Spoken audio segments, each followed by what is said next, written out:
जय सिया राम।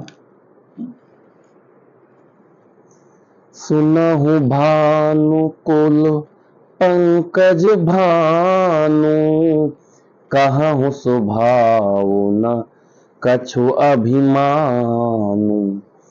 जो तुम्हारी अनुशासन पावो, कंदुक यूं ब्रह्मांड उठाओ। हे सूर्यकुल रूपी कमल के सूर्य, सुनिए, मैं स्वभाव ही से कहता हूं, कुछ अभिमान करके नहीं। यदि आपकी आज्ञा पाऊं तो मैं ब्रह्मांड को गेंद की तरह उठा लूं। कांचे घट जिमी दारौ फोरी, सकौ मेरु मूलक जिमि तोरी। तव प्रताप महिमा भगवाना, को बापुरो पिनाक पुराना। और उसे कच्चे घोड़े की तरह फोड़ डालूं। मैं सुमेरु पर्वत को मूली की तरह तोड़ सकता हूं। हे भगवान, आपके प्रताप की महिमा से यह बेचारा पुराना धनुष तो कौन चीज है। नाथ जानि अस आयुष हो, कौतुक करऊं बिलोकिय सो। कमल नाल जिमि चाप चढ़ावो, जो जन सत प्रमाण लय धावो। ऐसा जानकर हे नाथ, आज्ञा हो तो कुछ खेल करूं। उसे भी देखिए, धनुष को कमल की डंडी की तरह चढ़ाकर उसे 100 योजन तक दौड़ा ले चला जाऊं। ऐसा लक्ष्मण जी बोल रहे हैं।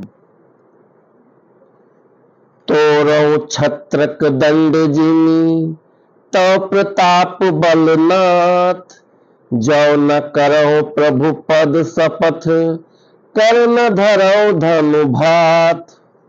हे नाथ, आपके प्रताप के बल से धनुष को कुकुरमुत्ते बरसाती छत्ते की तरह तोड़ दूं। यदि ऐसा न करूं तो प्रभु के चरणों की शपथ है, फिर मैं धनुष और तरकस कभी हाथ में भी न लूंगा।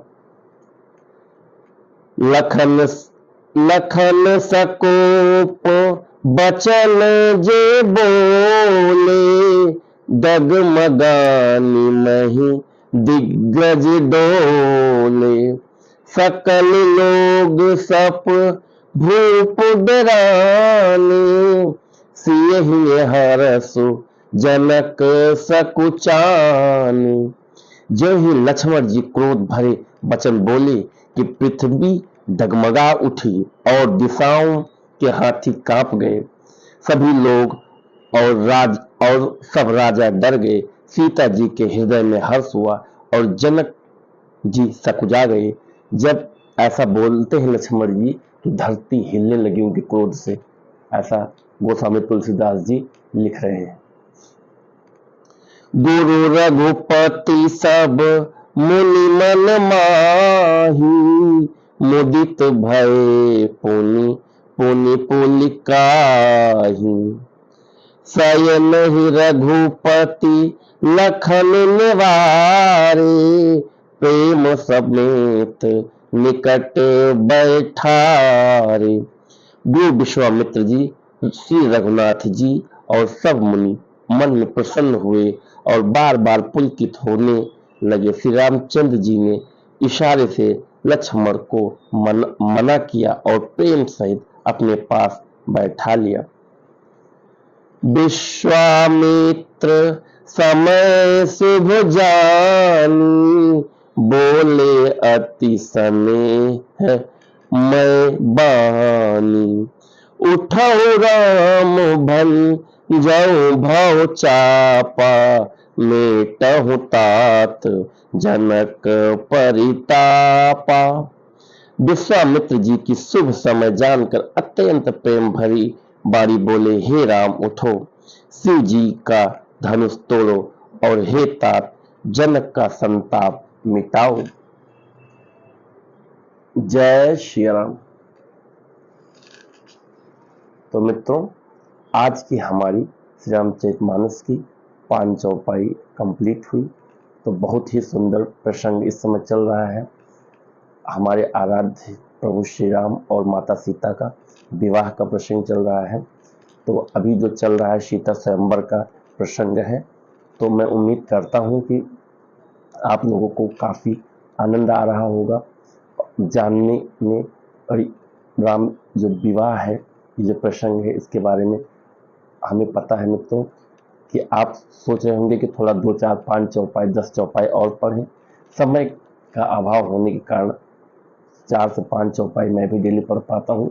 तो आप लोग भी कोशिश करिए कि कम से कम आपके पास टाइम अगर बहुत ज़्यादा नहीं है तो 5 चौपाई तो पढ़ ही सकते हैं। 5 चौपाई आपने देखा होगा मैं डेली पढ़ता हूँ, 5 से 10 मिनट लगते हैं। तो आप लोग भी टाइम निकालिए, कम से कम 5 चौपाई पढ़िए। आप खुद तो पढ़िए ही, अपने फैमिली को और अपने बच्चों को भी प्रेरित करिए कि वो भी श्री रामचरितमानस कम से कम 5 चौपाई पढ़ें। अगर श्री रामचरितमानस वो पढ़ते हैं तो इसकी मैं आपको गारंटी देता हूँ। जो लोग बोलते हैं ना कि हमारे बच्चे पढ़ते नहीं, उनका पढ़ने फोकस नहीं हो रहा है, उसका पढ़ने मन नहीं लगता, तो 100% उनका पढ़ने में मन भी लगेगा और उनको श्री रामचरितमानस पढ़ने में बहुत ही आनंद आएगा। राम जी का जो चरित्र है उसको पढ़ने में इतना आनंद आएगा, मैं आपको क्या बताऊँ। एक बार आप कोशिश करके देखिए। तो मित्रों, आज का श्री रामचरितमानस का पाठन आपको कैसा लगा? अगर अच्छा लगा हुआ हो तो हमारे चैनल को लाइक और सब्सक्राइब करिए, शेयर करिए। क्या पता आपके इस प्रयास से 2, 4, 10 सनातन प्रेमी और जुड़े। तो मित्रों, इसी के साथ मैं अपनी वाणी को विराम देता हूँ। जय श्री राम।